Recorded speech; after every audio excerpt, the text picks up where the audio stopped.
Sebelum ceritanya dimulai, silakan tulis di kolom komentar dari daerah mana saja teman-teman yang menonton cerita ini. Dan jangan lupa like dan subscribe, agar channel Cerita Ar bisa terus berkembang dan mempersembahkan cerita yang terbaik.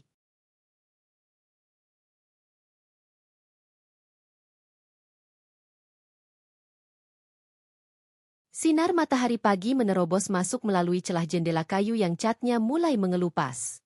Di dalam rumah sederhana berdinding papan dan beratap seng, seorang gadis berambut panjang terikat rapi tengah duduk di meja kecil di sudut ruangan.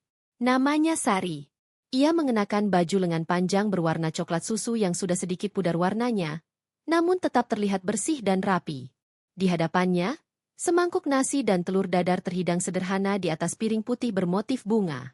Sari menyendokkan sesuap demi sesuap sarapannya sambil melirik jam dinding yang terus berdetak dengan ritme pasti. Jam menunjukkan pukul 6.15. Ia segera menyelesaikan sarapannya, lalu bangkit dari duduknya. Langkahnya ringan namun terbiasa dengan rutinitas. Ia mencuci piring sendiri, menyapu lantai, dan merapikan rambutnya di depan cermin kecil yang digantung di samping lemari pakaian tua. Di dapur, seorang wanita paruh baya tengah menggoreng tempe. Ibu Sari, Bu Sumini, seorang janda yang menghidupi diri dan anak sematawayangnya dengan berjualan kue keliling dan menerima pesanan dari tetangga sekitar. Meski hidup serba kekurangan, rumah mereka selalu bersih dan penuh kehangatan. Tak ada kemewahan, tak ada barang-barang elektronik mahal, tapi ada cinta dan kasih sayang yang tulus di dalamnya. "Enduk, kamu berangkat kerja jam berapa hari ini?" tanya Bu Sumini tanpa menoleh, matanya fokus pada penggorengan. "7:30, Bu. Masih sempat bantuin Bu nyusun kue ke dalam kotak," jawab Sari sambil mendekat ke meja dapur. "Tapi kamu nggak usah capek-capek bantuin Ibu. Ibu bisa sendiri kok. Kamu itu kerja, jangan sampai terlambat, ya?" Sari tersenyum. Ia mengambil satu kotak kue dan mulai menyusun pastel dan risoles yang baru matang ke dalam kotak mika bening. "Nggak capek kok, Bu.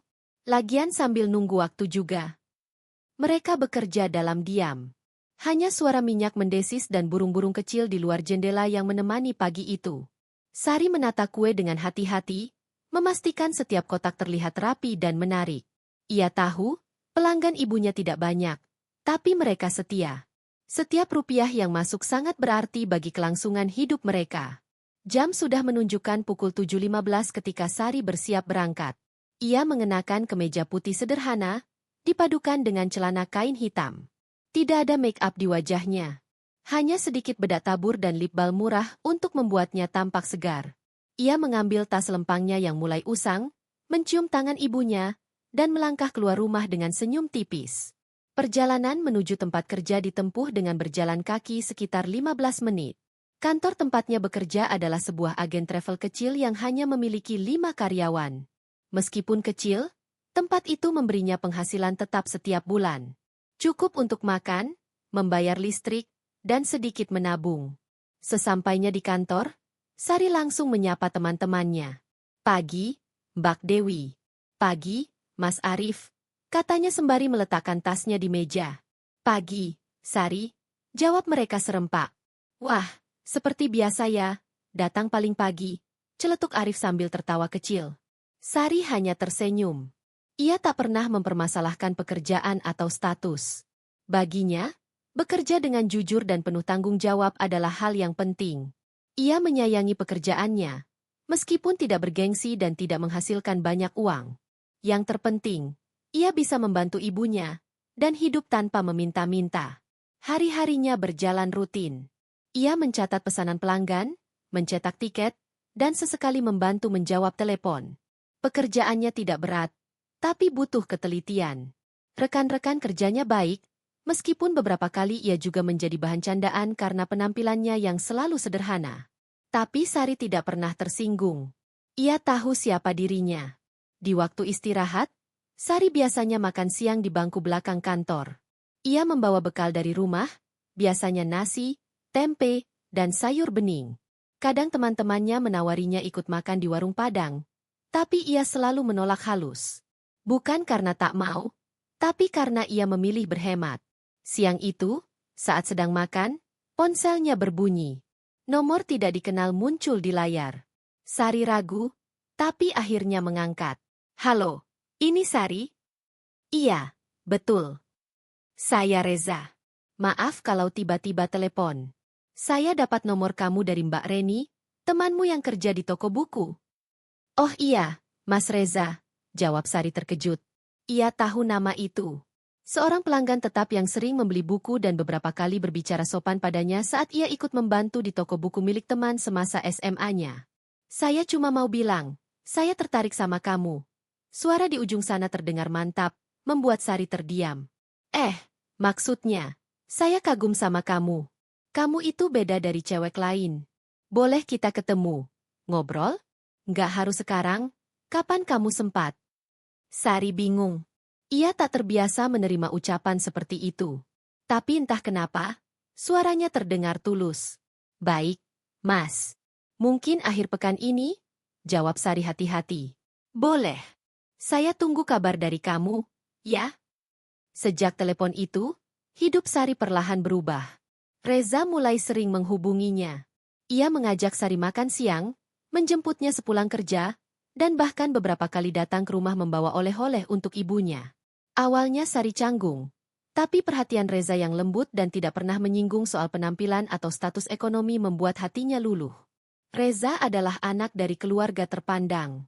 Ayahnya seorang pengusaha tekstil, ibunya sosialita yang terkenal aktif di berbagai acara perkumpulan istri pejabat dan komunitas wanita elit kota.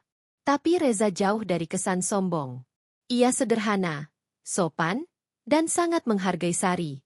Namun, hubungan mereka tidak berjalan mulus di mata keluarga Reza. Khususnya sang ibu, Bu Retno. Ia mencium adanya hubungan antara putranya dan seorang gadis, biasa. Ketika Reza menyebut nama Sari, Bu Retno langsung menyelidikinya. Hanya pegawai travel kecil? Tinggal di gang sempit? Seperti itukah pilihanmu, Reza? Nada suara Bu Retno penuh penolakan. Dia baik, Bu.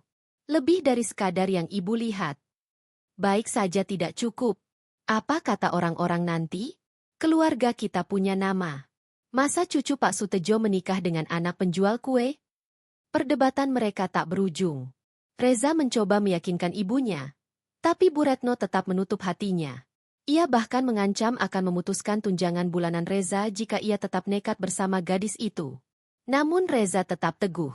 Ia tidak bergantung pada orang tuanya. Sejak kuliah, ia sudah membiayai hidup sendiri. Ia bahkan menolak jabatan di perusahaan ayahnya, memilih bekerja di bidang logistik yang jauh dari dunia glamor keluarganya. Sari tidak tahu semua perdebatan itu. Reza menyimpannya sendiri. Yang ia tahu, Reza terus datang, membawa senyum dan perhatian. Hatinya semakin percaya. Suatu sore, ketika langit mulai temaram, Reza datang ke rumah Sari. Ia mengenakan kemeja biru tua dan celana panjang abu-abu. Wajahnya tampak serius. Bu, Sari, katanya saat duduk di ruang tamu sempit, saya datang bukan untuk main-main. Saya ingin melamar Sari. Bu Sumini terkejut. Sari membelalak. Mas, ini. Saya tahu ini cepat, tapi saya yakin. Sari adalah orang yang selama ini saya cari. Dan saya ingin menua bersamanya. Sari menunduk. Hatinya berkecamuk. Antara bahagia dan takut. Tapi satu hal yang ia tahu pasti, pria di depannya adalah seseorang yang ia cintai. Lamaran itu berlangsung tanpa kemewahan. Hanya cincin sederhana dan secangkir teh manis. Tidak ada hantaran, tidak ada resepsi besar. Tapi semuanya terasa hangat dan tulus. Reza dan Sari menikah 2 bulan kemudian. Tanpa restu dari keluarga Reza, terutama ibunya. Ayah Reza bersikap netral, tapi tetap absen dari pernikahan. Hanya beberapa teman dekat yang hadir. Mereka menikah di masjid kecil dekat rumah, dengan mahar sederhana dan doa dari tetangga. Hari itu, meski sederhana, adalah hari paling membahagiakan bagi Sari. Ia resmi menjadi istri Reza, pria yang menerima dirinya apa adanya.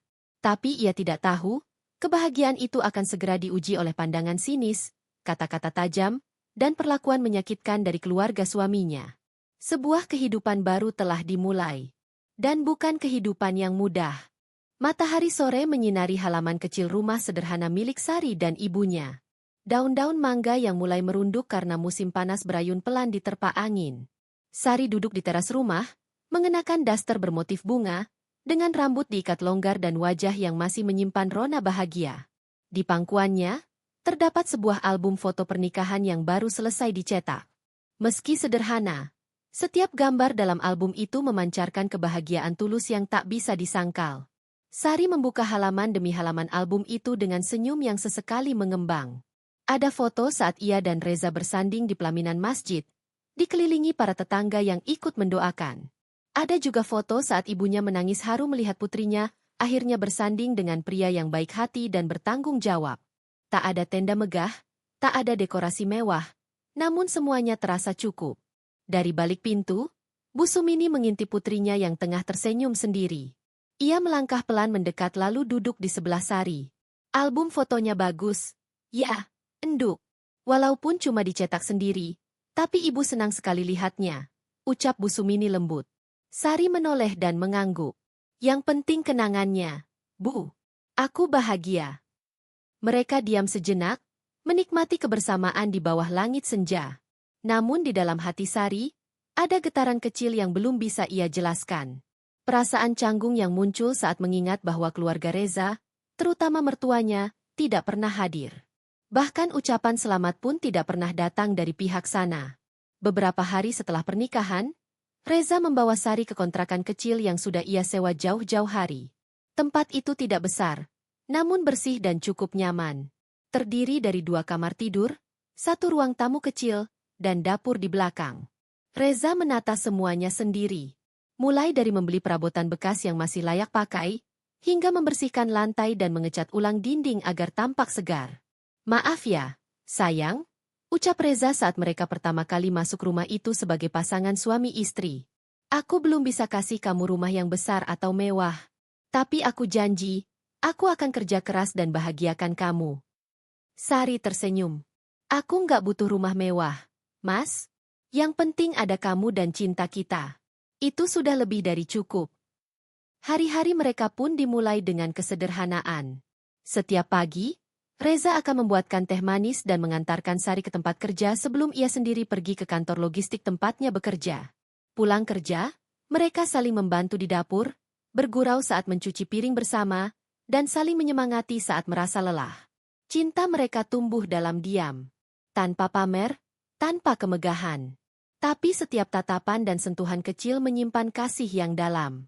Sari merasa bersyukur memiliki Reza.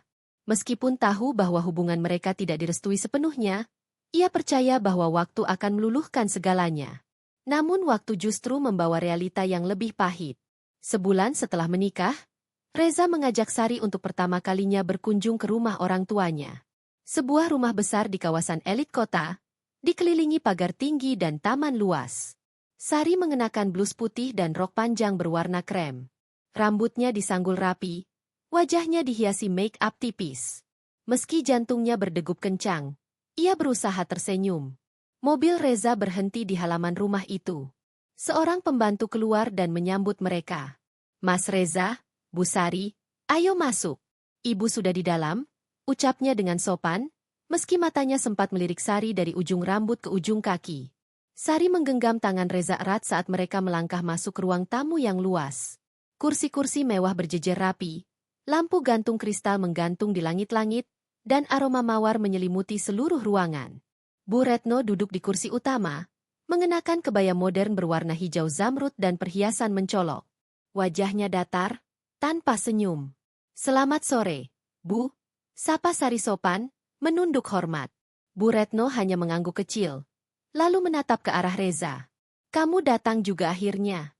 Dan membawa istrimu. Suasana langsung terasa dingin. Reza berusaha mencairkan suasana, namun ibunya tetap tak menunjukkan sedikit pun kehangatan. Kamu sudah makan? Tanya Bu Retno, namun bukan kepada Sari, melainkan kepada Reza. Belum, Bu. Tapi kami bisa makan nanti. Kalau begitu, kamu masuk ke dapur, makan. Saya mau bicara empat mata dengan Sari. Reza menatap ibunya, lalu melihat ke arah Sari. Wajah istrinya tampak tegang. Namun ia mengangguk pelan sebagai isyarat bahwa ia siap. Begitu Reza pergi, Bu Retno berdiri dan menghampiri Sari. Ia duduk di seberangnya, menyilangkan kaki, dan menyandarkan tubuh ke sofa dengan angkuh. Saya akan bicara terus terang. Sari, saya tidak suka kamu. Sari terdiam. Napasnya tertahan, tapi ia tetap menatap mata mertuanya dengan sopan. Kamu bukan tipe menantu yang saya bayangkan. Kamu dari keluarga miskin. Penampilanmu biasa saja. Dan kamu menikah dengan anak saya tanpa restu. Apa kamu pikir cinta saja cukup? Saya mencintai Reza dengan tulus, Bu. Dan saya akan berusaha menjadi istri yang baik. Bu Retno tersenyum sinis. Cinta tidak menghidupi rumah tangga. Dan kamu tidak akan pernah cocok dengan dunia kami. Lihat dirimu. Lihat rumah ini. Kamu pikir kamu bisa cocok berada di sini? Sari menggigit bibirnya. Matanya mulai berkaca-kaca, tapi ia tidak menjawab. Ia tahu, menjawab hanya akan memperkeruh suasana.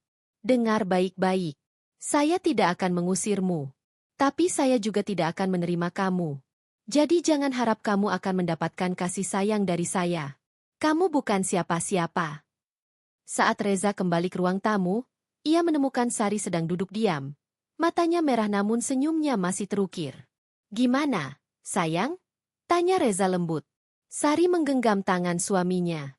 Enggak apa-apa. Aku baik-baik saja. Namun sejak hari itu, Sari tahu bahwa jalan hidupnya sebagai istri Reza tidak akan mudah. Ia tahu bahwa setiap langkahnya akan dinilai, setiap penampilannya akan dibandingkan, dan setiap kata-katanya akan diawasi. Tapi ia juga tahu satu hal. Ia tidak menikah untuk menyenangkan mertua. Ia menikah karena cinta. Dan untuk itu, ia siap menghadapi segalanya. Hari-hari berlalu. Sari semakin sering menjadi sasaran sindiran halus dari keluarga besar Reza. Saat ada acara keluarga, ia sering ditinggal. Atau kalaupun diundang, ia hanya menjadi penghias ruang. Dipersilakan duduk, tapi tak diajak bicara. Diberi makanan, tapi tak disapa.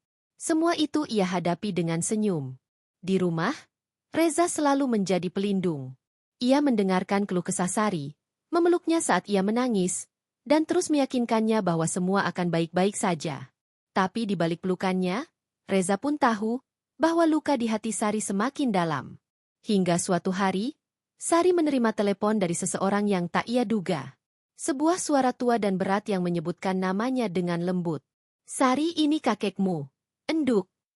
Hati Sari berhenti berdetak sejenak. Kakek? Suaranya bergetar. Kakek siapa ya? Maaf. Saya ayah dari almarhum ayahmu. Saya tahu kamu tidak kenal saya. Tapi saya tahu semua tentangmu. Saya tahu kamu menikah. Saya tahu kamu tinggal di rumah kecil. Saya tahu kamu hidup sederhana, meski kamu sebenarnya pewaris keluarga kami. Sari tercekat. Matanya membelalak. Mulai sekarang, saya akan menjagamu dari jauh. Tapi kalau suatu hari kamu terluka, dunia akan tahu siapa kamu sebenarnya. Dan sejak saat itu, hidup Sari tak akan pernah sama lagi. Tanpa ia sadari, cinta yang tumbuh diam-diam telah membawa dirinya masuk dalam medan tempur antara harga diri, martabat, dan masa lalunya yang tak pernah ia ungkapkan. Jika Reza mencintainya karena Sari yang sederhana, bagaimana jika Reza tahu bahwa ia bukan sekadar gadis biasa? Dan apakah cinta akan tetap bertahan saat rahasia mulai terungkap satu persatu? 3 hari sebelum hari pernikahan, Sari duduk di ruang tamu rumah ibunya. Tumpukan kain renda, pita, dan amplop undangan sederhana tersebar di atas meja. Ia memeriksa satu persatu, memastikan semua sudah tertulis rapi dan siap disebar ke tetangga dan teman-teman terdekat. Bukan undangan mewah. Hanya selembar kertas berukuran kecil dengan tulisan tangan rapi dan hiasan bunga yang digambar sendiri oleh adik sepupunya yang pandai menggambar. Di sampingnya, Bu Sumini duduk sembari melipat undangan dan memasukkannya ke dalam plastik kecil. Wajahnya tampak tenang. Namun dari caranya menarik napas dan menahan embusan panjang, Sari tahu ibunya sedang berusaha menutupi rasa cemas. Bu, Sari memecah keheningan, ibu yakin kita bisa selenggarakan semuanya sendiri. Bu Sumini menoleh dan tersenyum lembut. Ibu yakin, Enduk, kita nggak punya banyak, tapi kita punya doa dan niat yang baik. Itu lebih dari cukup. Sari mengangguk, meski hatinya masih berdebar. Ia bukan takut tak mampu. Ia hanya tidak tahu bagaimana harus menyikapi ketidakhadiran keluarga Reza, terutama ibu mertuanya, di hari penting hidupnya. Sejak kunjungan pertamanya ke rumah keluarga Reza, hubungan mereka semakin memburuk. Bu Retno tak pernah menelepon, bahkan tak menjawab undangan yang dikirim Reza dengan sopan. Mereka nggak akan datang, sayang. Suara Reza waktu itu masih terngiang di telinga Sari. Tapi itu nggak masalah. Yang penting kita tetap lanjut. Kita menikah bukan untuk menyenangkan mereka, tapi untuk membangun hidup kita sendiri. Dan benar saja, hingga hari H, tak satu pun dari keluarga Reza yang hadir. Tidak ayahnya, tidak ibunya, tidak pula sepupu-sepupu yang sering pamer di media sosial soal pesta keluarga mereka. Hanya beberapa teman Reza dari tempat kerja yang datang, itu pun dengan pakaian kasual karena mereka tahu ini bukan pesta mewah seperti biasanya. Pernikahan itu berlangsung di masjid kecil di dekat rumah Sari. Hanya butuh karpet, sepasang kursi kayu, dan meja kecil untuk tempat mahar. Tidak ada fotografer profesional. Hanya sepupu Sari yang memotret dengan ponsel seadanya. Sari mengenakan kebaya putih sederhana, tanpa payet mewah atau hiasan mencolok. Rambutnya disanggul rapi oleh tetangga sebelah rumah yang sehari-hari membuka jasa salon panggilan. Riasan wajahnya tipis. Hanya sedikit bedak dan lipstik nude yang dipinjam dari Mbak Dewi, teman sekantor. Reza mengenakan batik coklat tua dan celana panjang hitam. Ia tampak rapi, dengan wajah yang tak henti-hentinya tersenyum. Meski ia tahu banyak pasang mata menatap mereka dengan heran, karena menikah tanpa keluarga, karena hanya dihadiri tetangga kecil, ia tetap menggenggam tangan Sari dengan mantap, menatap wajah istrinya itu dengan penuh keyakinan. Setelah akad nikah selesai, doa-doa pun melangit. Para tetangga menyelamati mereka satu persatu, memberikan amplop kecil dan nasi berkat yang dibawa dari rumah masing-masing. Suasana penuh kehangatan. Tidak ada musik keras, tidak ada hiburan. Tapi ada tawa, pelukan, dan air mata bahagia. Sari berdiri di tengah halaman kecil rumah, memandangi tamu-tamu yang mulai berpamitan. Ia menoleh ke arah Reza yang tengah membantu ibunya membagikan kotak makanan. Di sudut halaman, beberapa anak-anak kecil berlarian membawa balon yang mereka dapatkan dari panitia RT. Beberapa ibu-ibu tampak sibuk mengambil gambar untuk diunggah ke grup WhatsApp kompleks. "Mas," panggil Sari pelan saat Reza kembali ke sampingnya. "Terima kasih, karena tetap menikahiku meski semua ini." Reza menggenggam tangan Sari, memandangnya dalam. "Kamu itu anugerah, Sar. Aku nggak butuh pesta besar. Aku cuma butuh kamu." Tangis Sari pecah seketika. Ia memeluk Reza erat. Bukan karena sedih, tapi karena hatinya dipenuhi rasa haru dan syukur. Di tengah dunia yang penuh penilaian berdasarkan materi dan penampilan, masih ada cinta yang tulus seperti ini. Cinta yang tidak buta oleh status, cinta yang memilih karena hati. Malam itu, setelah semua tamu pulang, Sari dan Reza kembali ke kontrakan mereka. Baju pengantin telah diganti, wajah telah dibersihkan, namun semangat dan cinta dalam hati mereka masih menyala kuat. Mereka duduk berdua di kasur tipis di ruang tengah. "Aku masih nggak percaya. Sekarang kita udah sah jadi suami istri," ucap Sari, menatap langit-langit dengan senyum kecil. Reza menggenggam tangannya. "Percaya. Karena mulai besok, aku akan bangun dan tidur di sampingmu setiap hari." Sari tertawa kecil.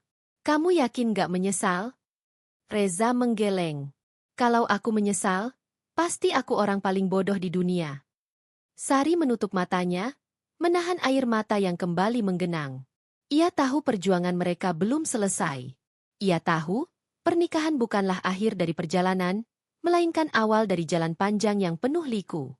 Tapi malam itu, di bawah atap seng dan lampu neon yang redup, ia merasa seperti wanita paling beruntung di dunia. Beberapa minggu setelah pernikahan, kehidupan mereka berjalan dengan ritme yang stabil. Pagi-pagi, Sari bangun menyiapkan sarapan. Reza membantu mencuci piring. Mereka berangkat kerja bersama, kadang naik motor tua Reza, kadang jalan kaki jika motornya ngambek. Pulang kerja, mereka masak bareng, makan bareng, lalu nonton TV dari laptop bekas yang kadang-kadang harus dipukul dulu agar layarnya terang. Namun tidak semua hari berjalan mulus. Suatu sore, saat Sari sedang menjemur pakaian, ia melihat tetangga barunya berdiri di pagar, memandang sinis. "Itu yang katanya istrinya Reza ya?" bisik seorang ibu kepada ibu lainnya, Cukup keras untuk didengar Sari. Iya, katanya anak penjual kue. Pantas sih, mukanya juga biasa aja. Tapi Reza itu anak orang kaya loh. Aneh ya. Sari berpura-pura tak mendengar.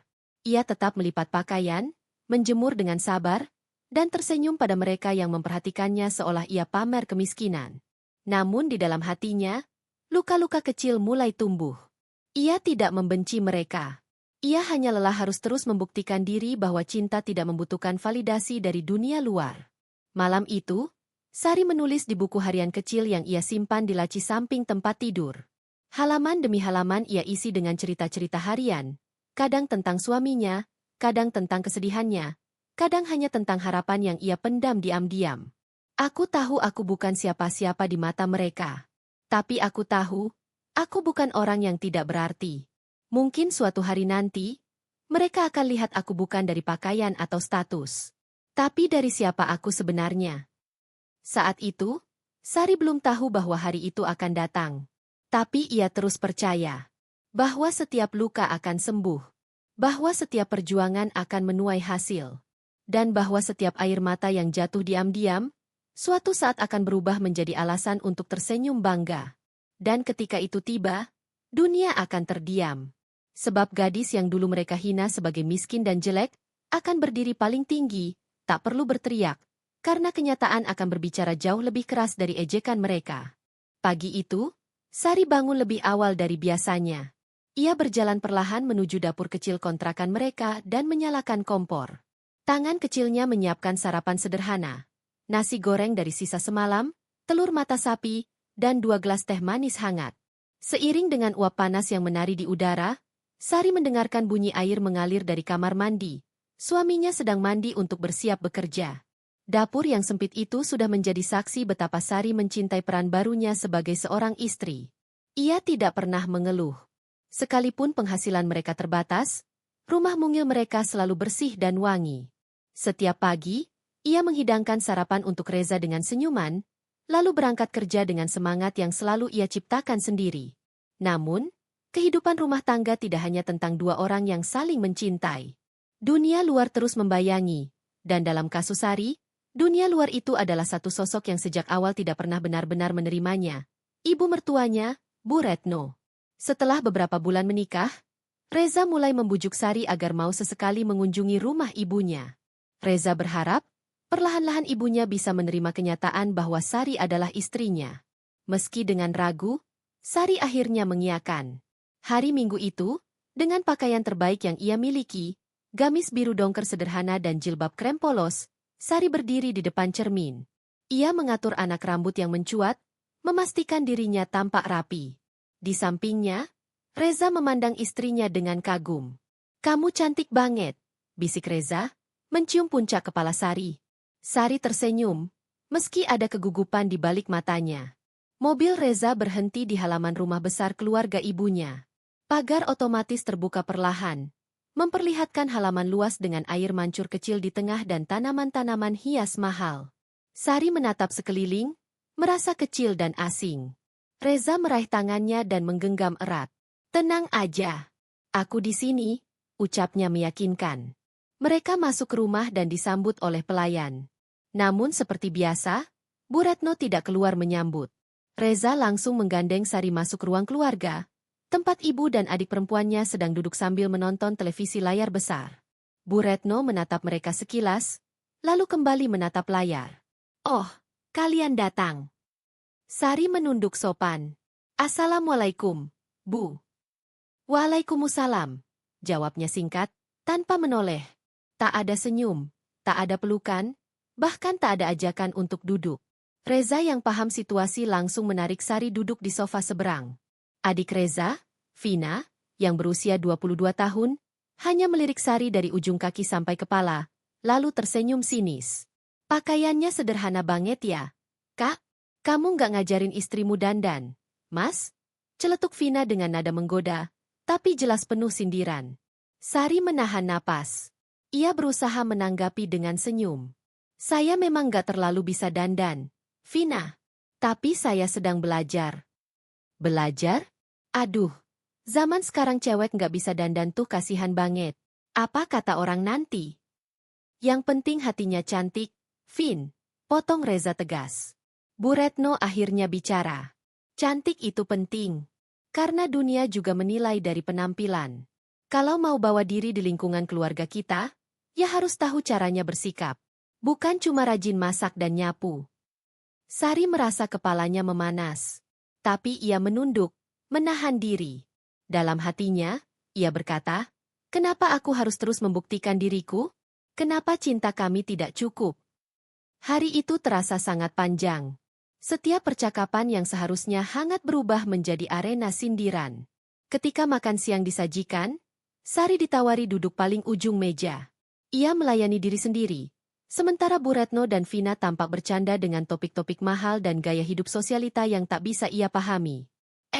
Sari, kamu tahu restoran baru di pusat kota itu enggak? Tanya Vina tiba-tiba. Sari menggeleng pelan. Belum pernah ke sana. Vin? Oh iya, maaf. Aku lupa. Kamu kan tinggal di pinggiran kota.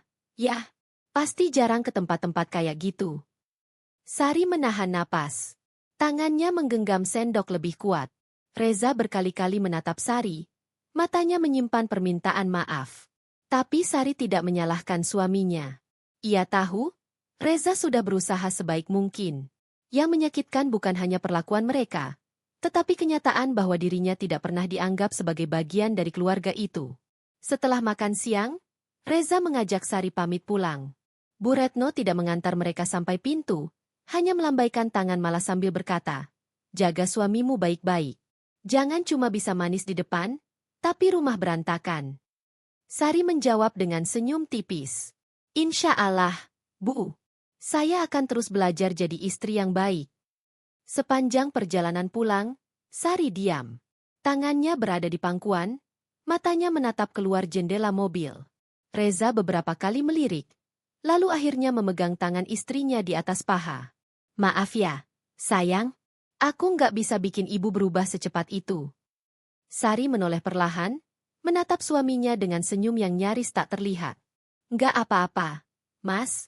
Aku nggak berharap banyak. Aku cuma butuh kamu tetap ada buat aku. Reza mencium tangan istrinya. Aku janji. Hari-hari berikutnya, hubungan dengan keluarga mertua tetap sama. Jika ada acara keluarga besar, Sari diundang hanya sebagai formalitas. Ia datang, duduk di sudut, dan pulang dengan hati lelah.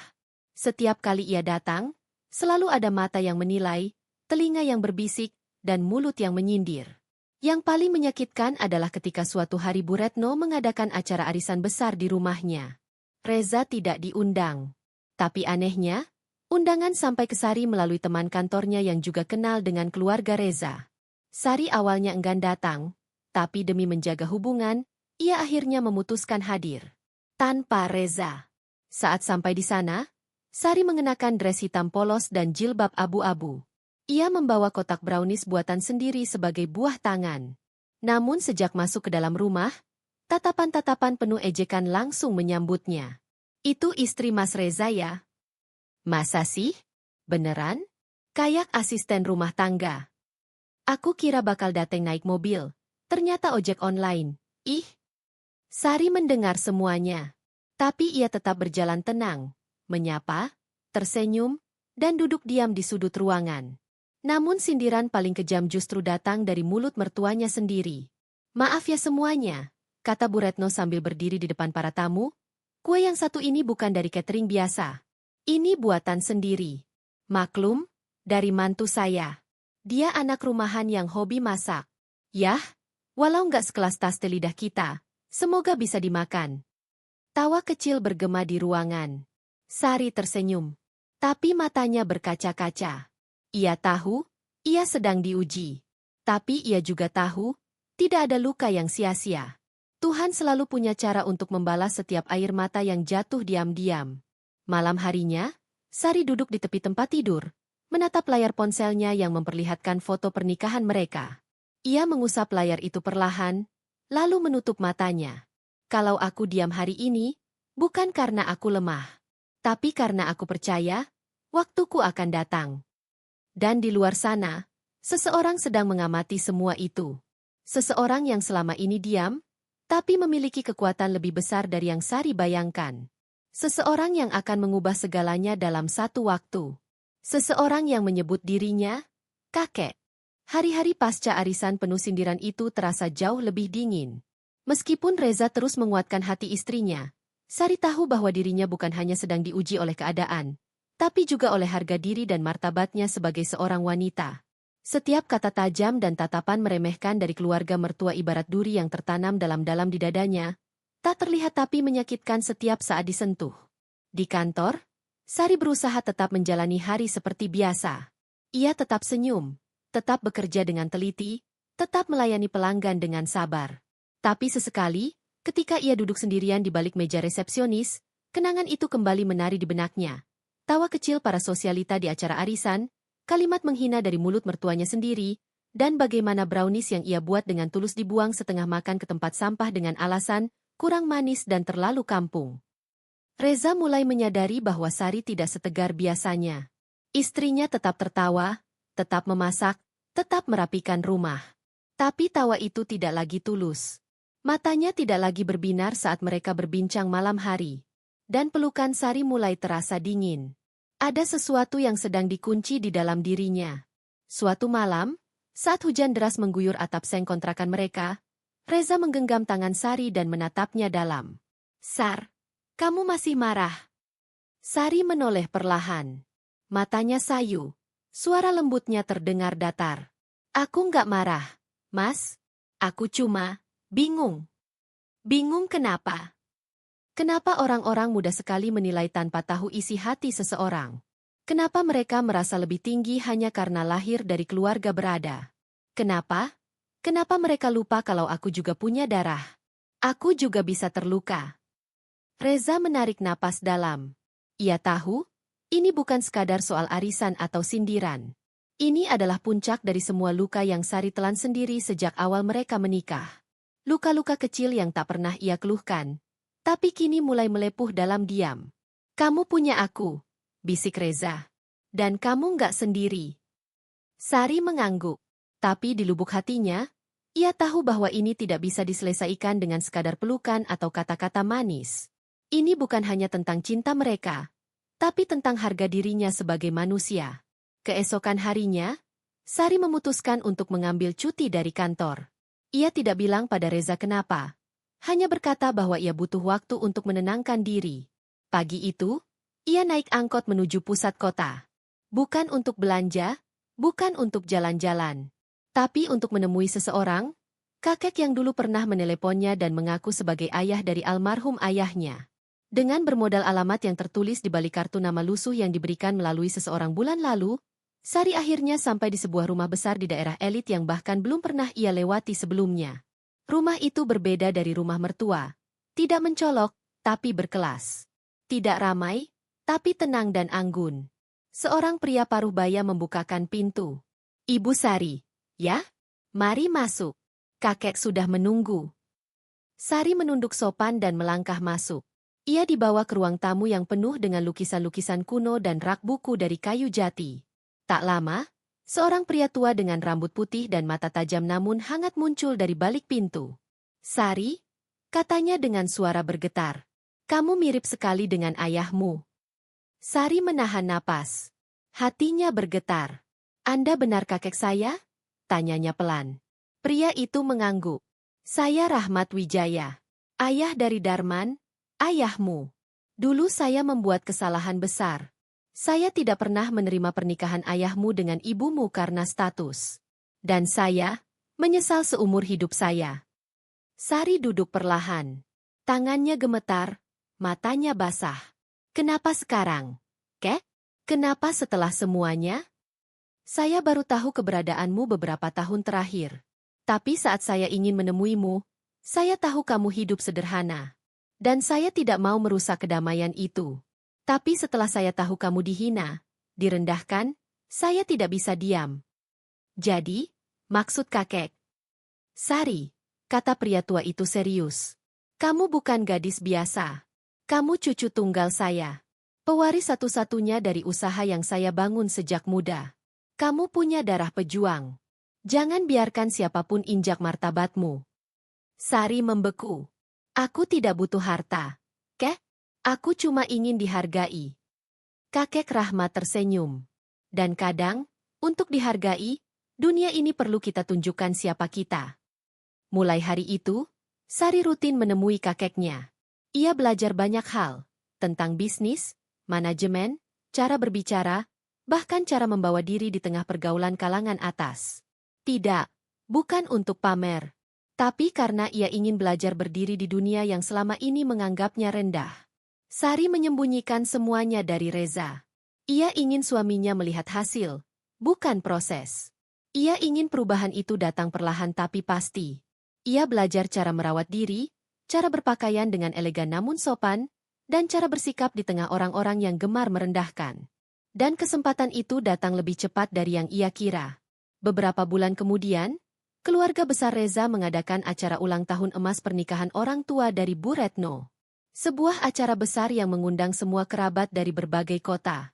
Untuk pertama kalinya, Sari menerima undangan resmi, dengan nama lengkapnya tertulis rapi di atas amplop berstempel timbul. Saat Reza menunjukkan undangan itu padanya, Sari hanya tersenyum. "Aku akan datang, Mas," katanya yakin. Dan hari itu pun tiba. Di halaman hotel berbintang 5 tempat acara dilangsungkan, deretan mobil mewah berjajar rapi. Para tamu berdatangan dengan gaun dan jas elegan. Musik klasik mengalun pelan dari ruangan besar yang sudah dihias dengan bunga putih dan lampu kristal menggantung indah di atas kepala. Semua orang menoleh ketika sebuah mobil hitam mewah berhenti di depan lobi. Dari dalam, keluar seorang wanita cantik mengenakan gaun modern berwarna emerald green dengan potongan sederhana namun elegan. Rambutnya disanggul rapi. Wajahnya bersinar dengan riasan flawless, langkahnya tenang namun penuh percaya diri. Itu Sari. Para tamu saling berbisik. Vina, yang sedang berdiri di dekat pintu masuk, nyaris tak mengenali kakak iparnya. Bu Retno yang tengah menyambut kerabat, menoleh dan matanya langsung membelalak. Sari berjalan anggun ke arah meja tamu. Ia menyodorkan undangan. Atas nama Sari Darman. Panitia mencatat, mempersilakan ia masuk. Di dalam ruangan, Sari tidak mencari tempat di sudut. Ia duduk di barisan tengah, bersanding dengan Reza yang sejak awal menatap istrinya dengan kagum luar biasa. "Sari," bisik Reza tak percaya. "Kamu?" Sari hanya tersenyum. "Aku juga punya darah, Mas. Dan sekarang aku tahu caranya menegakkan kepala tanpa membungkuk di depan siapapun." Ruangan menjadi riuh. Semua mata tertuju pada wanita yang dulu mereka hina. Tapi tak satu pun dari mereka bisa berkata apa-apa. Dan untuk pertama kalinya, Bu Retno kehilangan kata-kata di hadapan menantu yang dulu ia sepelekan. Kilau lampu kristal di langit-langit ballroom hotel mewah itu seolah memantul sempurna di gaun emerald green yang dikenakan Sari. Tiap langkahnya di atas karpet merah menimbulkan suara halus dari hak sepatu yang beradu dengan lantai marmer. Bukan langkah gugup, bukan langkah terintimidasi, tapi langkah wanita yang tahu dirinya tak perlu meminta pengakuan, karena keberadaannya saja sudah cukup membungkam. Sari melangkah masuk ke ruangan dengan kepala tegak. Wajahnya tenang. Senyum kecil di sudut bibirnya bukan senyum untuk menyapa, melainkan senyum yang menyatakan, "Aku melihat kalian. Dan aku tidak marah. Aku hanya lebih tinggi sekarang." Reza yang berdiri di sampingnya masih terpaku. Bukan hanya karena penampilan Sari yang memukau, tetapi karena aura yang terpancar dari istrinya terasa sangat berbeda.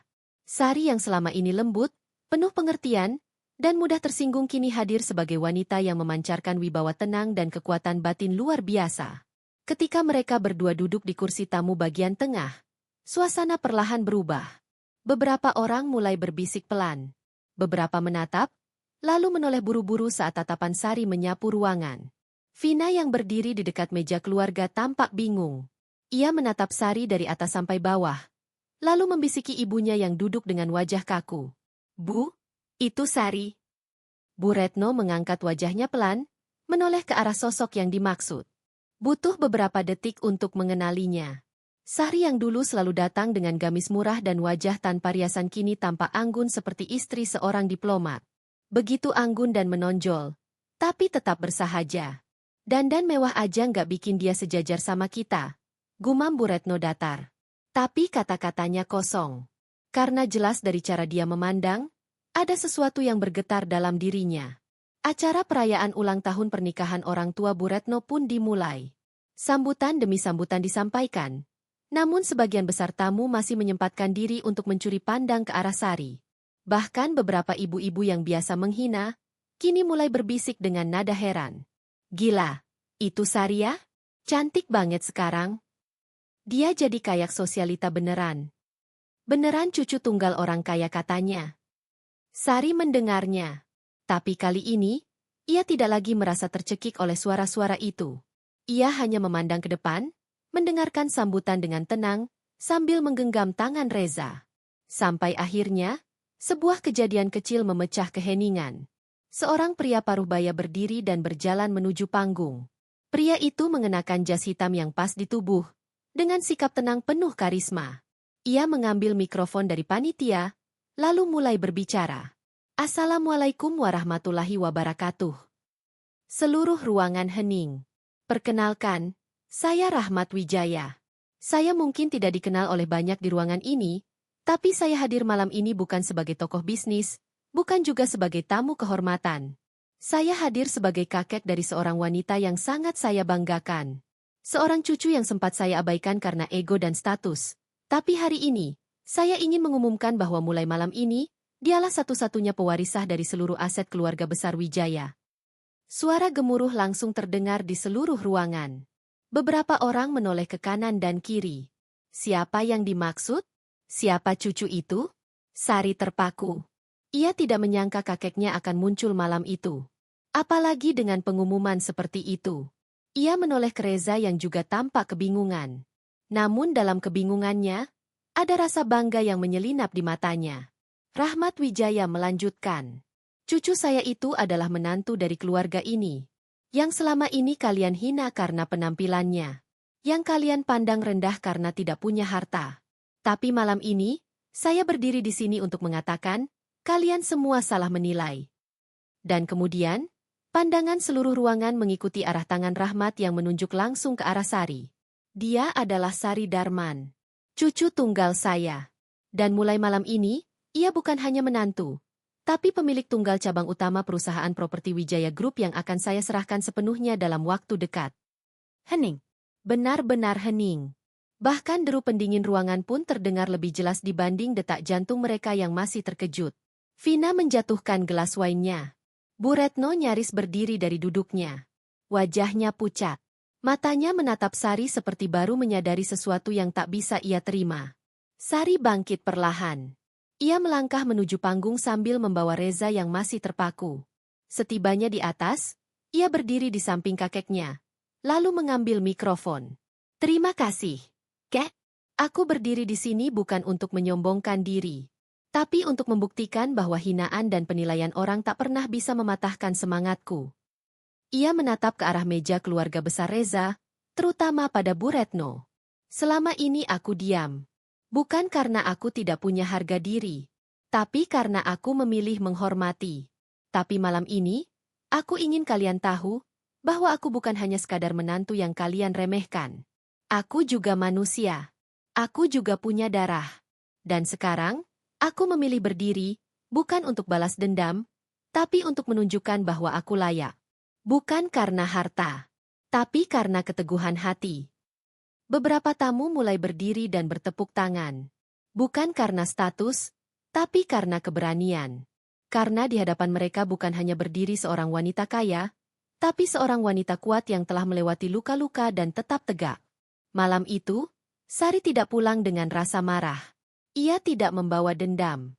Ia hanya membawa satu hal. Harga diri yang selama ini dicabut paksa dari hidupnya, kini kembali ke tangannya. Utuh. Dan untuk pertama kalinya dalam hidupnya, ia melihat wajah Bu Retno menunduk. Bukan karena hormat, tapi karena kalah. Setelah malam perayaan yang mengguncang seisi keluarga besar, Sari dan Reza pulang ke rumah mereka, bukan lagi ke kontrakan sempit seperti dulu, melainkan ke sebuah rumah minimalis 2 lantai yang dibelikan oleh sang kakek sebagai bentuk penghargaan atas dedikasi Sari. Lokasinya tak jauh dari pusat kota, dikelilingi pepohonan rindang dan suasana tenang yang menenangkan jiwa. Namun, tak sedikit pun Sari berubah menjadi tinggi hati.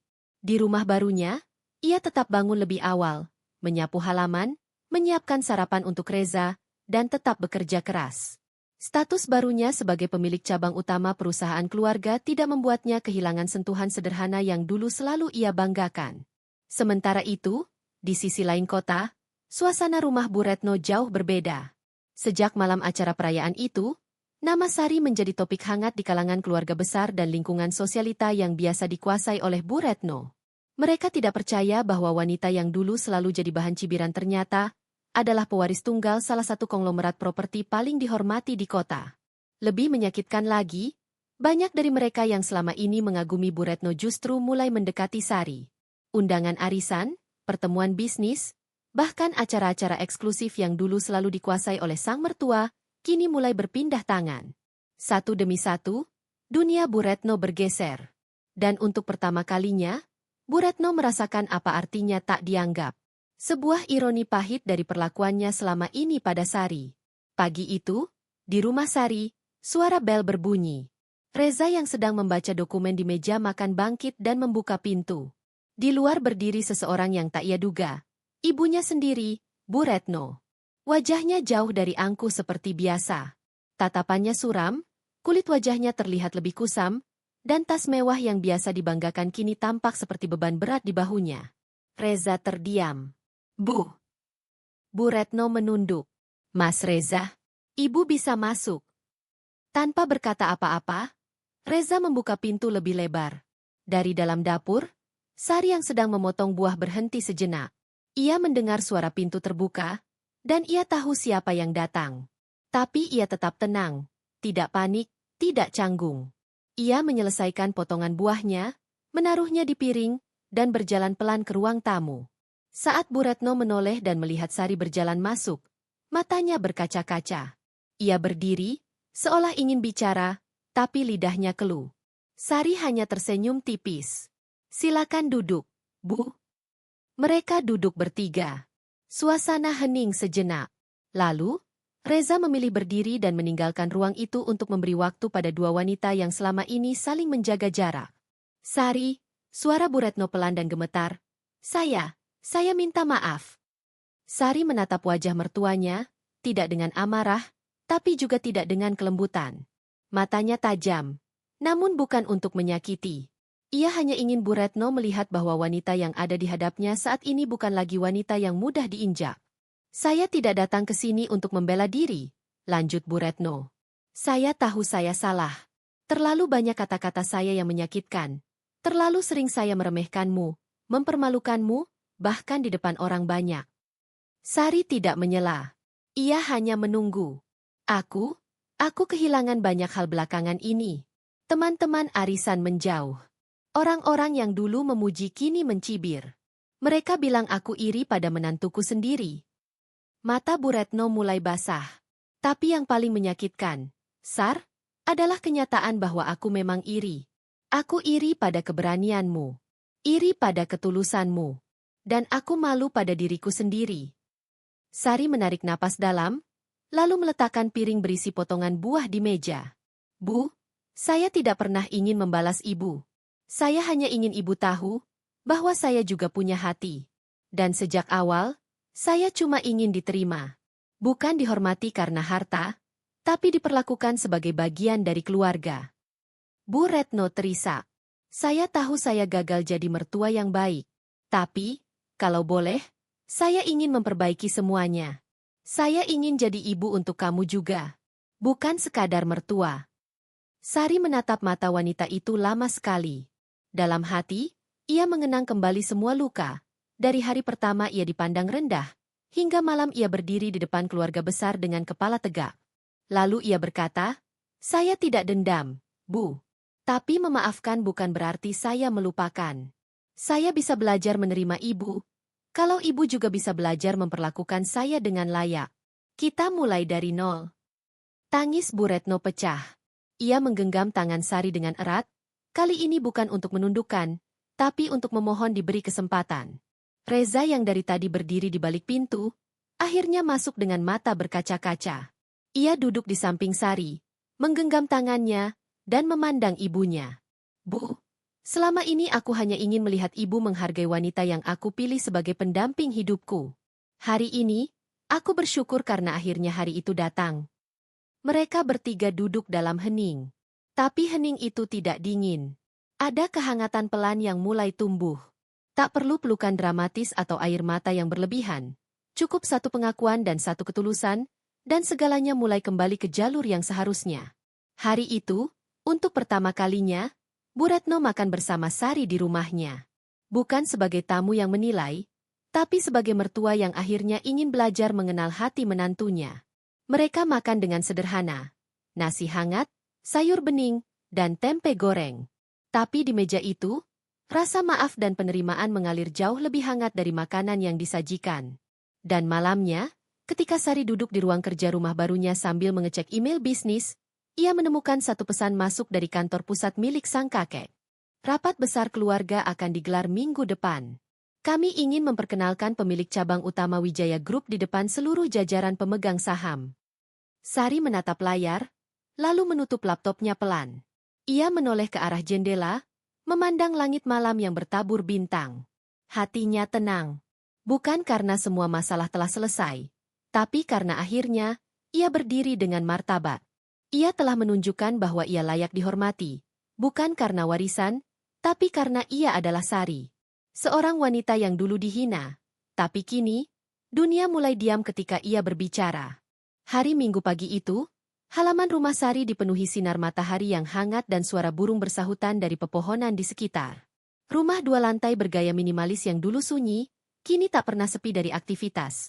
Entah itu mobil keluar masuk, pengurus rumah tangga yang bersih-bersih halaman, atau kurir yang datang membawa undangan dan dokumen penting. Pagi ini, Sari duduk di taman belakang rumahnya. Ia mengenakan setelan kasual putih tulang dengan outer ringan bermotif floral dan jilbab satin warna lembut. Di tangannya ada sebuah tablet berisi data-data rapat pemegang saham keluarga besar Wijaya Group yang akan diadakan dalam beberapa hari ke depan. Di sisinya, segelas kopi hangat mengepul pelan, dan seorang asisten baru sedang berdiri menunggu instruksi. Namun ketenangan itu tidak berlangsung lama. Ponsel Sari bergetar di atas meja rotan. "Assalamualaikum, Mbak Sari." Suara itu terdengar agak gugup. "Ini saya, Bu Yuni, dari grup arisan RT." Sari mengenal suara itu. Bu Yuni adalah salah satu tetangga dari lingkungan kontrakan lama, yang dulu sering ikut-ikutan menatap sini setiap kali Sari lewat dengan baju lusuh sepulang kerja. "Waalaikumsalam, Bu Yuni. Ada apa ya?" "Ini, kami dari grup ibu-ibu arisan ingin mengundang Mbak Sari datang ke acara pertemuan akhir tahun. Kami sangat berharap Mbak bisa hadir. Kalau boleh, nanti kami buat acara mini talk show juga. Mbak bisa sharing tentang inspirasi sukses dan motivasi untuk para ibu-ibu muda." Sari menahan senyum. Nada suara Bu Yuni sangat berbeda dari dulu. Tidak lagi tinggi dan penuh perintah, melainkan seperti seseorang yang sedang meminta restu. "Tentu, Bu. Kalau waktunya cocok, saya akan coba hadir," jawab Sari sopan. "Oh, alhamdulillah. Terima kasih, Mbak. Nanti saya kabari lagi ya waktu dan tempatnya. Dan, boleh ya, nanti kami minta foto bareng juga." Sari menatap taman kecilnya, lalu mengangguk pelan meski Bu Yuni tak bisa melihat. "Boleh, Bu." Setelah telepon ditutup, Sari terdiam sejenak. Ia membiarkan angin membelai wajahnya, mengingat kembali masa-masa awal ia datang ke lingkungan itu, ketika senyumnya tak pernah dibalas dan bajunya selalu dijadikan bahan bisik-bisik. Saat itu, ia tak pernah menyangka akan mendapat undangan bukan untuk dihina, tapi untuk dihormati. Hari-hari berikutnya, satu persatu pesan dari masa lalu berdatangan. Ada teman kantor lama yang dulu menghindarinya karena dianggap terlalu biasa, kini mendadak ingin reuni dan mengundangnya ke acara formal di tempat kerja mereka. Ada pula tetangga lama yang dulu pernah terang-terangan berkata, "Kalau bukan karena anak orang kaya, kamu mana bisa nikah sama Reza?" Kini tiba-tiba muncul di DM Instagram, menanyakan apakah Sari bisa menjadi mentor dalam bisnis skincare-nya. Puncaknya terjadi saat Sari menghadiri rapat besar pemegang saham Wijaya Group di ballroom hotel mewah. Acara itu adalah momen resmi pengumuman bahwa Sari adalah pewaris tunggal kekayaan sang kakek. Bukan hanya cabang perusahaan, tapi juga beberapa unit usaha penting yang dulunya dikelola oleh pihak luar. Sari datang dengan busana formal, blazer hitam elegan, celana panjang berbahan silk, heels nude, dan hijab satin yang melilit anggun di kepalanya. Riasan wajahnya flawless, tidak mencolok tapi memberi kesan profesional. Setibanya di hotel, para tamu menyambutnya bukan dengan cemooh, melainkan dengan jabat tangan, senyum, dan pandangan penuh rasa hormat. Kamera wartawan pun berdatangan.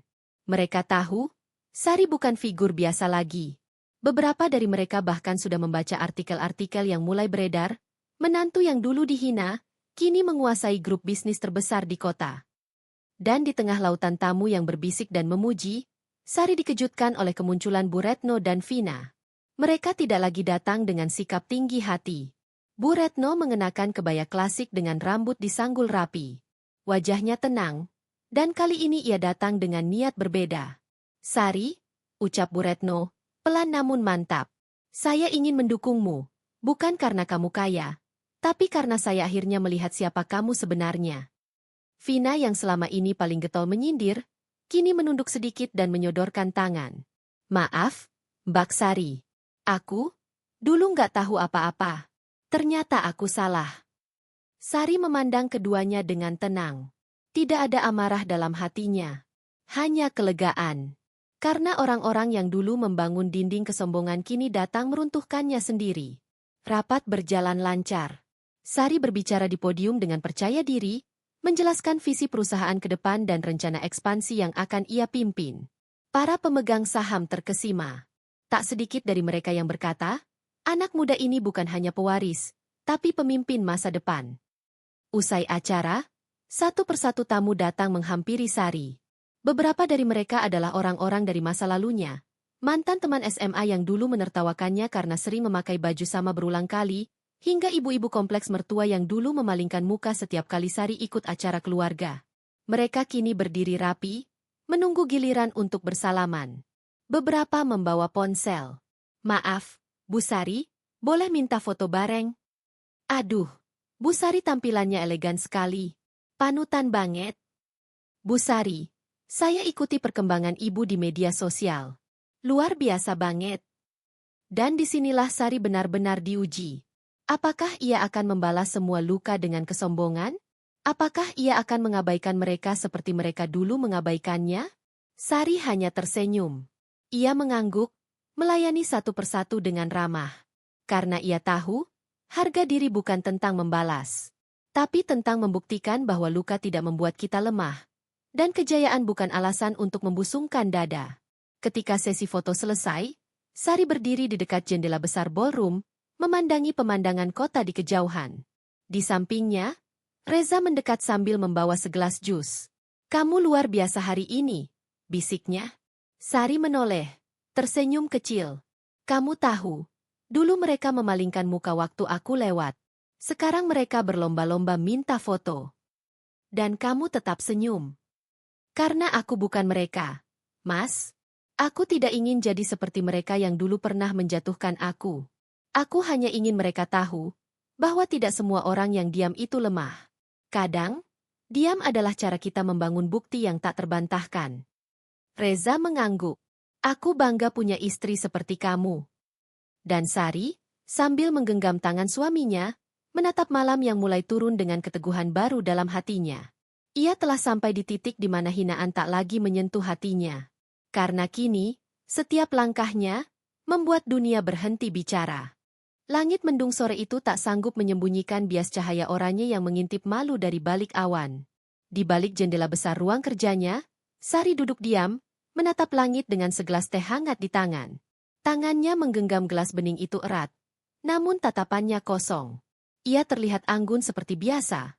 Blazer krem, celana bahan putih gading, jilbab satin lembut membingkai wajahnya yang tenang.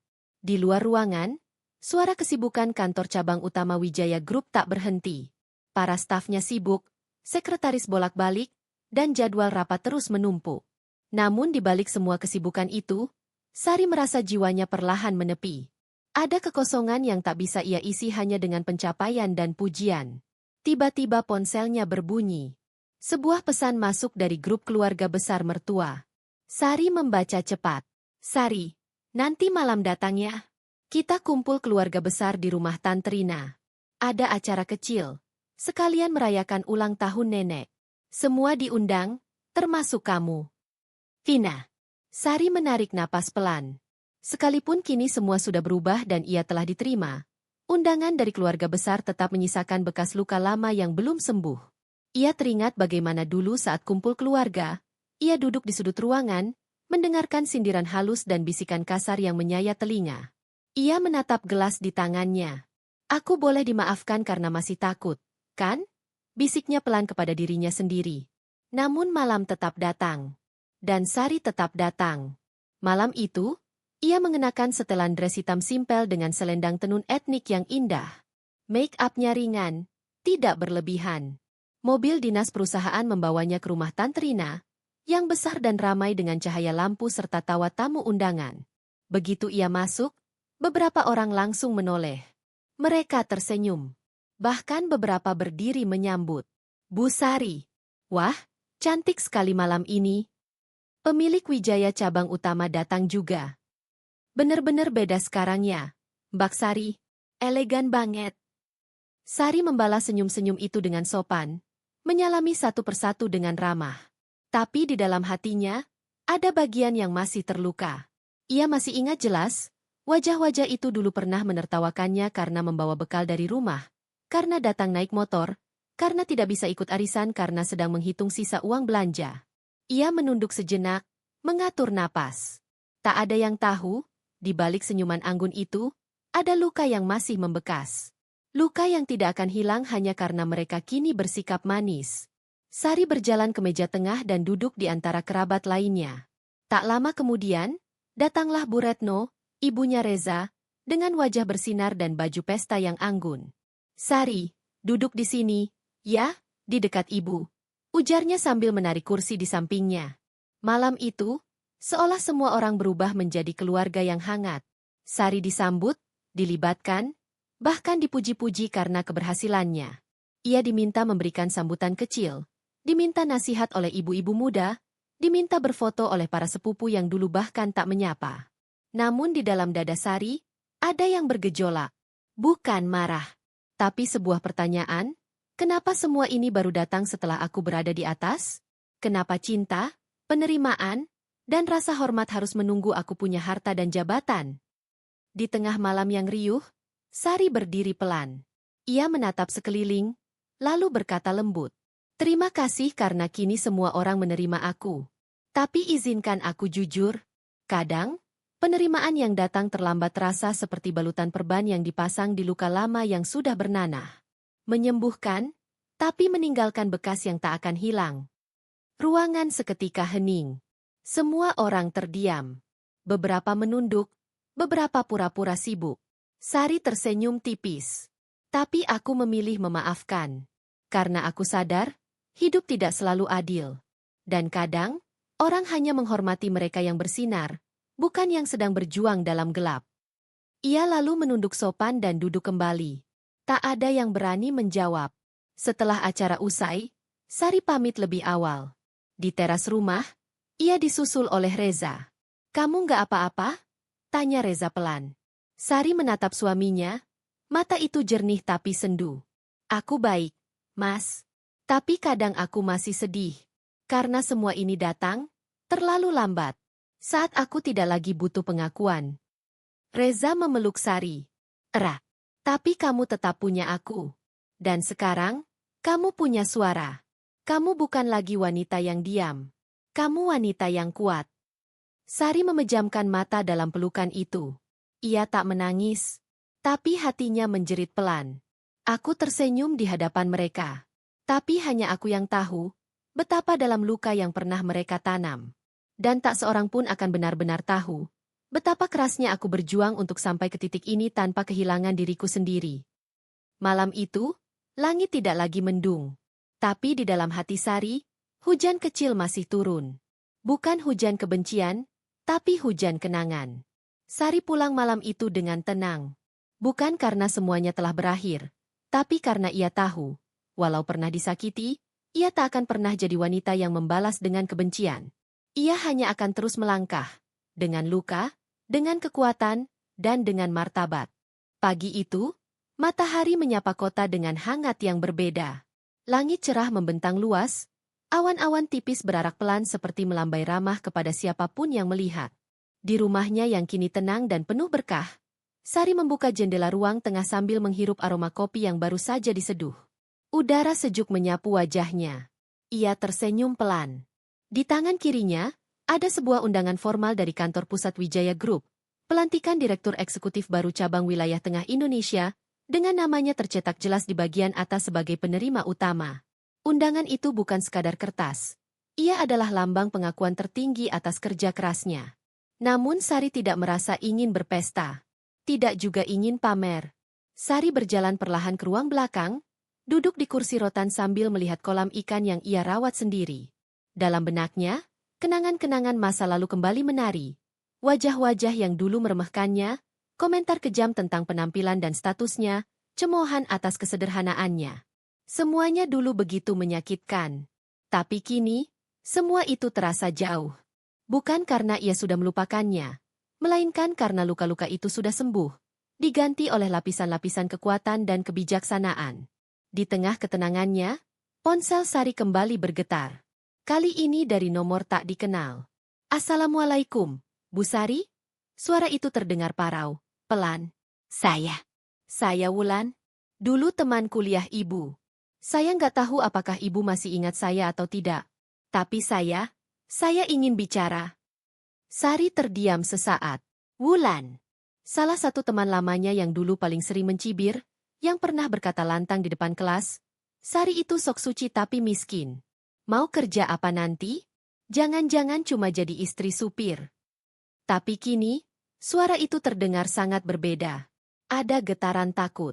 Ada kehati-hatian yang menusuk. "Iya, saya ingat, Wulan." "Ada apa?" jawab Sari tenang. "Maaf, saya sekarang sedang kesulitan. Saya ditipu partner bisnis. Modal habis. Suami saya juga kehilangan pekerjaan. Saya dengar Ibu punya perusahaan properti. Saya ingin minta kerjaan, apa saja, tolong." Sari terdiam. Bukan karena terkejut, tapi karena tak menyangka dunia akan memutar roda secepat ini. Ia memejamkan mata. Inilah momen yang diimpikan banyak orang. Saat mereka yang dulu menyakiti, kini datang dengan kepala menunduk. Namun Sari tidak merasa senang. Tidak juga merasa menang. "Wulan," ucapnya lembut, "aku akan bantu. Kirimkan CV kamu. Nanti HRD kami akan proses. Tapi bukan karena kamu dulu teman kuliahku. Dan bukan karena aku ingin membalas. Tapi karena aku tahu, semua orang bisa jatuh. Seperti dulu aku jatuh." Di ujung telepon, Wulan menangis. Tangis yang sesak, namun juga melegakan. Setelah menutup telepon, Sari tersenyum kecil.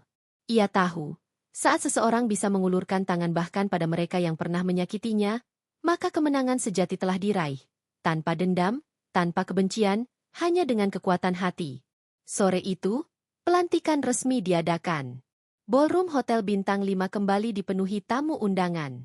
Kali ini, Sari berdiri di podium bukan sebagai menantu keluarga yang diremehkan, bukan sebagai wanita yang datang dengan senyuman tertahan, tapi sebagai direktur eksekutif, pemimpin yang diakui oleh ribuan karyawan dan jajaran direksi. Ia berdiri anggun dengan jas abu muda dan jilbab hijau zamrud. Sorotan lampu menyinari wajahnya yang tenang. Suaranya lantang namun bersahaja saat menyampaikan pidato kepemimpinan pertamanya. "Saya berdiri di sini bukan karena saya paling hebat, tapi karena saya mau belajar dari setiap luka dan setiap penolakan. Saya tahu, dunia tidak selalu memberi tempat bagi mereka yang datang dengan sederhana. Tapi saya percaya bahwa keikhlasan, kerja keras, dan niat baik tak pernah sia-sia." Para tamu berdiri dan bertepuk tangan panjang. Di barisan depan, Reza berdiri paling awal, memandang Sari dengan bangga. Di sampingnya, Bu Retno menunduk menahan tangis, sementara Vina memegang tangan ibunya dengan lembut, seolah berkata, "Lihat, dia bukan hanya istri kakakku. Dia wanita yang lebih kuat dari semua yang kita bayangkan." Setelah acara selesai, Sari duduk sebentar di ruang belakang untuk melepas lelah. Di meja kecil di sampingnya, ia melihat sebuah bingkisan kecil dari pihak hotel. Ketika dibuka, isinya adalah sepucuk surat dari manajer hotel. "Bu Sari, saya dan keluarga pernah melihat Ibu makan di kafe pinggir jalan 5 tahun lalu. Saat itu Ibu pakai baju sederhana dan membawa map lamaran kerja. Kami tidak pernah menyangka Wanita itu kini adalah tamu kehormatan kami. Kami terinspirasi. Terima kasih telah memberi kami pelajaran hidup. Sari menatap surat itu lama. Air matanya menetes. Tapi bukan karena sedih. Bukan karena dendam. Tapi karena ia merasa, akhirnya perjuangannya tak sia-sia. Di hari-hari berikutnya, hidup Sari berjalan dengan damai. Ia mengelola perusahaannya, menyambut keluarga besar dengan tulus, membantu mereka yang pernah menyakitinya dengan hati yang lapang, dan tetap menjaga rumah tangganya dengan cinta yang utuh. Ia tahu, dunia kadang menyakitkan. Tapi ia juga tahu, Tuhan tidak pernah tidur.